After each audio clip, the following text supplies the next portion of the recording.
Tout le monde sait que ceux qui produisent le soja, ils n'ont pas envie de vendre le soja à GDIZ parce qu'ils estiment que le prix qu'il leur est proposé n'est pas un bon prix.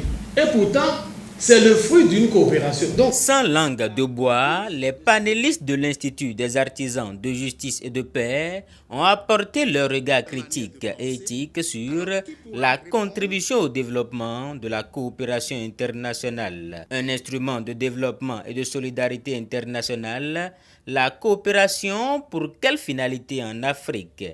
La coopération internationale n'entraînera pas le développement de l'Afrique. C'est à deux niveaux.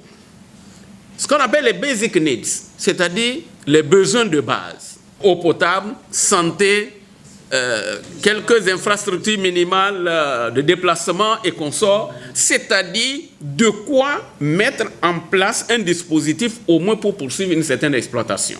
Le second volet, c'est la lutte contre la pauvreté.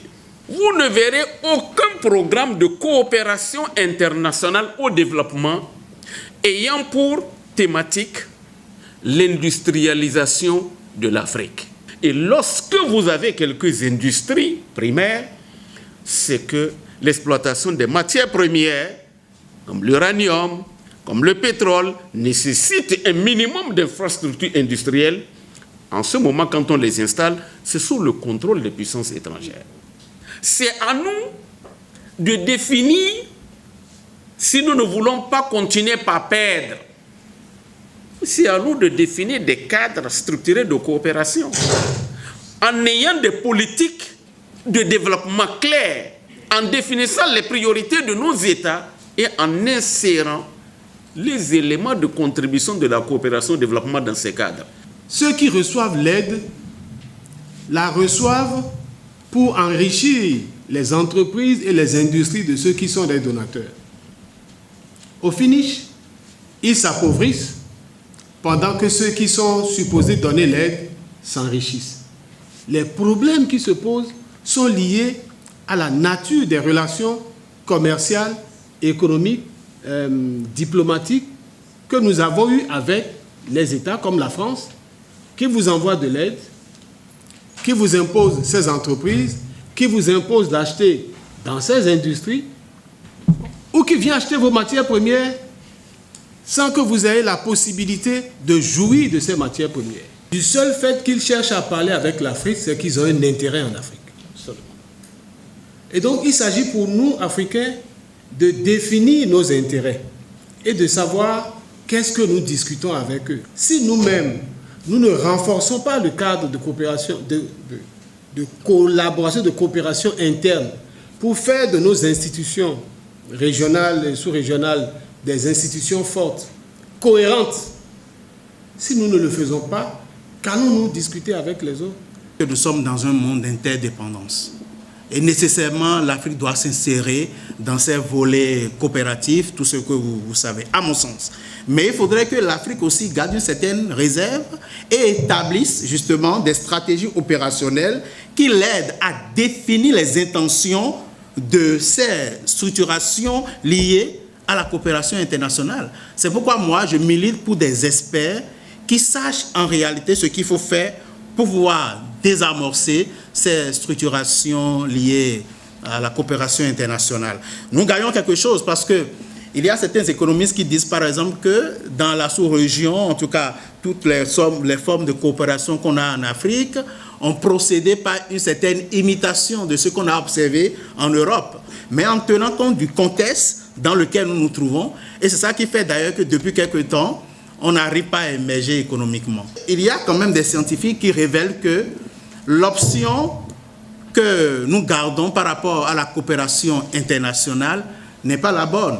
La coopération au développement est donc un appoint et non le chemin pour l'émergence de l'Afrique. Cette dernière rime avec croissance économique, mais cela doit intégrer les valeurs comme l'équité et la justice sociale. Nous sommes condamnés à faire en sorte que les ensembles plus grands, tels que la CEDEAO, tels que l'Union africaine, soient des ensembles plus cohérents et plus forts, qui intègrent les revendications posées par les États de l'AES. On ne peut pas continuer à négocier avec nous des contrats léonins. Que la CEDEAO se prenne en charge. On peut être amené à signer un accord de coopération léonais. Le couteau sur la gorge. Mais le couteau presque sur la gorge. Parce que si vous ne faites pas, les implications pour vous seront plus graves. Et donc, pour éviter cela, eh bien, voilà, on peut signer en attendant de voir comment contourner telle ou telle disposition dans l'urgence. La CEDEAO a besoin d'un véritable toilettage, d'une manière ou d'une autre. L'Union africaine a besoin également d'une certaine restructuration sur certains points. Nous proposons, au thème du développement, une éthique humaniste transcendantale qui prélude aux décisions et aux enjeux politiques et économiques du siècle et qui conduit les sociétés à une humanisation conforme à la vision chrétienne de l'homme. Le développement intégral de tout l'homme et de tout homme selon la doctrine sociale de l'Église. Mais au sujet de l'Afrique, il va falloir développer des réservoirs de pensée ou des think tanks qui se penchent sérieusement sur les mécanismes d'aide publique au développement pour fausser les jeux d'inégalité à la base. Il s'agira donc des experts loyaux qui réfléchissent dans une vision interdisciplinaire. Au terme des échanges, l'abbé Herman Agbofor, représentant le directeur de l'IAJP absent du territoire, a exprimé au nom de l'Institut sa gratitude à l'endroit des uns et des autres pour la qualité des échanges. Les panélistes, au cours de leur communication, laquelle communication qui stipulait que le regard critique et éthique de nous, dépassant les limites murales de cette salle de conférence pour établir son extension jusqu'aux Béninois en particulier et aux Africains en général, doit se soumettre à la nature et à la qualité de la contribution de la coopération au développement. Au nom de la coopération internationale, certains pays confirment leur hégémonie et d'autres leur soumission dans la quasi-totalité des domaines. La coopération internationale doit faire de l'homme et le bien-être des peuples comme l'épicentre ou l'épinèvre de tous ces programmes de développement.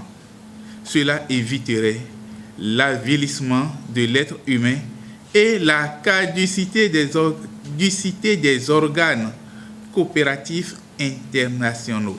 Rendez-vous le 19 septembre prochain pour les cercles de réflexion autour des universitaires. Merci beaucoup, révérend Père. Merci, cher directeur.